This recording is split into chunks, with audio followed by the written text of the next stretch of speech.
Les cryptides. Ces animaux dont l'existence est suggérée, murmurée, mais jamais prouvée scientifiquement. Le terme lui-même, issu du grec crypto, signifie caché. Un voile de mystère les enveloppe. Le monde des cryptides est vaste. Il englobe des créatures aussi diverses que des animaux préhistoriques ayant survécu jusqu'à nos jours, des monstres marins terrifiants et d'énigmatiques humanoïdes. Leur étude est un mélange fascinant de folklore, de science et de pure spéculation. Ce qui alimente la croyance en ces êtres, ce sont les témoignages, les indices fragmentaires et les légendes ancestrales. Chaque bribe d'information est une pièce d'un puzzle incomplet. Un puzzle que certains cherchent à reconstituer avec passion. Les origines des cryptides sont intimement liées aux traditions orales et aux mythes anciens.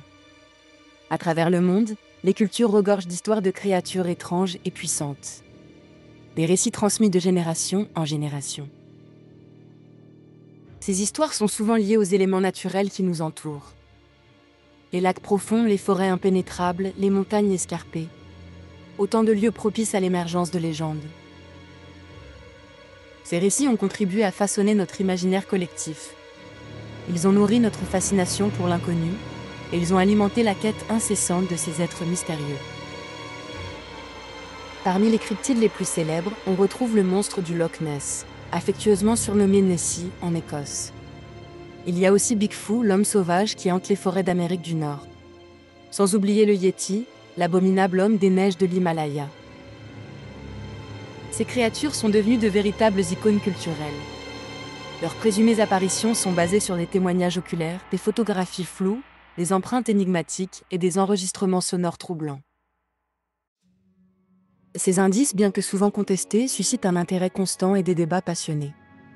La question demeure, mythe ou réalité? L'un des principaux mystères entourant les cryptides est l'absence de preuves scientifiques irréfutables.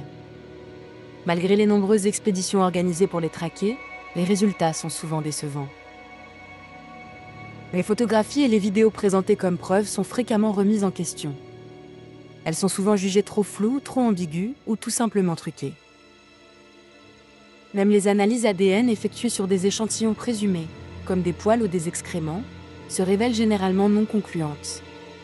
Elles ne permettent pas d'identifier une espèce inconnue. La croyance en l'existence des cryptides repose sur plusieurs hypothèses. Certains pensent qu'il s'agit d'espèces encore inconnues de la science. D'autres imaginent qu'il pourrait s'agir de survivants d'époques passées, des reliques d'un monde disparu. D'autres encore évoquent des animaux rares et particulièrement discrets. Cependant, il existe également des explications alternatives à ces phénomènes. La méprise, l'erreur d'identification, est une possibilité. Les canulars, les montages sont aussi à prendre en compte. Sans oublier le rôle de l'hallucination, de la perception subjective. L'environnement, la psychologie humaine et la suggestibilité jouent un rôle important dans la perception et l'interprétation des phénomènes. Ce que nous croyons voir est souvent influencé par ce que nous voulons voir. Les cryptides demeurent des énigmes fascinantes. Leur étude nous rappelle la complexité et l'immensité du monde naturel. Un monde qui recèle encore bien des secrets. Elle met également en lumière la puissance de l'imagination humaine. Notre capacité à créer des histoires, à donner vie à des créatures fantastiques. Les cryptides continuent de stimuler notre curiosité. Ils nous invitent à explorer les limites de notre connaissance et à remettre en question ce que nous tenons pour acquis.